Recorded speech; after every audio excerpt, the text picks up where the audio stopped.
I must begin this video with a disclaimer. Under no circumstance do I wish to make any kind of political message or any kind of insult through this video. I'm simply trying to collect the information that is relatively hard to find in one spot for the purposes of talking about developing war games. I must make note that in this video, I have two primary sources. The primary is my Osprey book on the People's Liberation Army from 1949 to today that covers most of the Chinese Army's organization and structure, as well as a Chinese website that I'm not sure if it's safe to link it or mention it, so I will do so if questioned about it. The modern web algorithms do make accurate research very difficult, so having accurate sources available for this video was very difficult. Now that I've gotten that out of the way, let's talk about China. A quick bit of history here. China has plenty of reason to distrust outsiders, historically, since the 1700s. When China reorganized under communist rule on October 1st in 1949, just after World War II, the PLA had already been established since August 1st of 1927. 22 years. That is also where the PLA gets their symbol from. That little shape inside the red star, that literally stands for 8-1, 8th month, first day. Now, from the 50s through the 70s, the Chinese underwent several changes in organization and policy, and though some things stayed the same, there were many changes nonetheless. Now, this may clash with the war games made by Battlefront, as Checkpoint Charlie will cover a huge change in China starting in 1967, and the Team Yankee game literally would start with China and Vietnam being 1 year into a border conflict that restarted in 1984.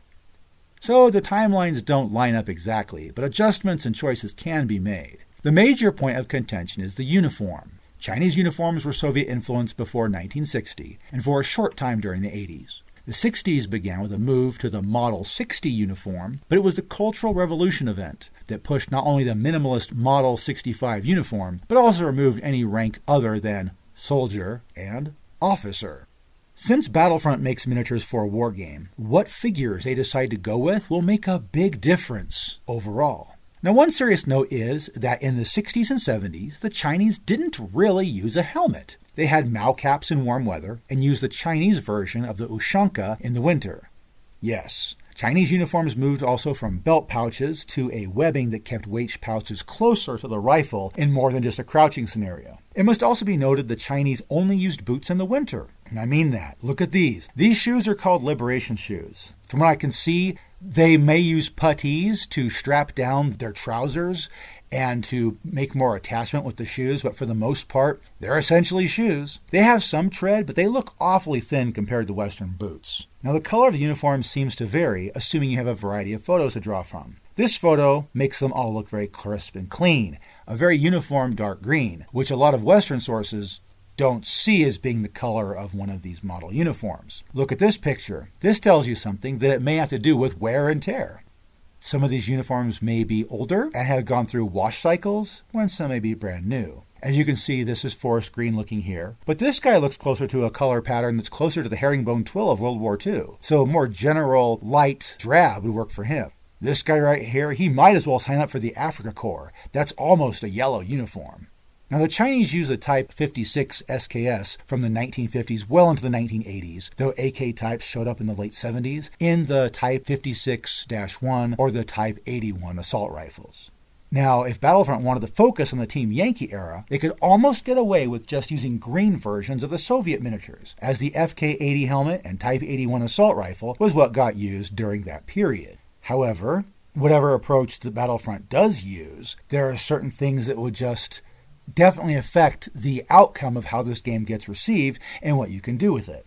So one thing that Battlefront could do is just decide to just go ahead with the hard route and make several types of infantry, likely in metal or Cyocast. There's also a possibility they could make the winterized Model 65 with the SKS type weapons. The reason for this might be that it's usable not just in the Sino-Soviet border conflict, but also usable in the earlier Korean War and in their Himalayan battles with India. So you get a lot of use out of that one uniform. Another possibility is they could just make the Mao suit Model 65 infantry with the Type 56 SKS type rifle. It's the most iconic, but it would essentially see Battlefront having to make a infantry uniform that's not going to see much use elsewhere. You might be able to get away with using it for the Dak Tao in the Vietnamese list, The last option, which is one that I don't recommend Battlefront do, but it might actually happen, is just to keep using the Soviet infantry as they do with the Warsaw Pact. Yeah, you paint these green instead of beige, and the helmet is a lighter green instead of the darker green. Congratulations, you have a Soviet infantry model, but you can call it Chinese Infantry, and that's very plausible.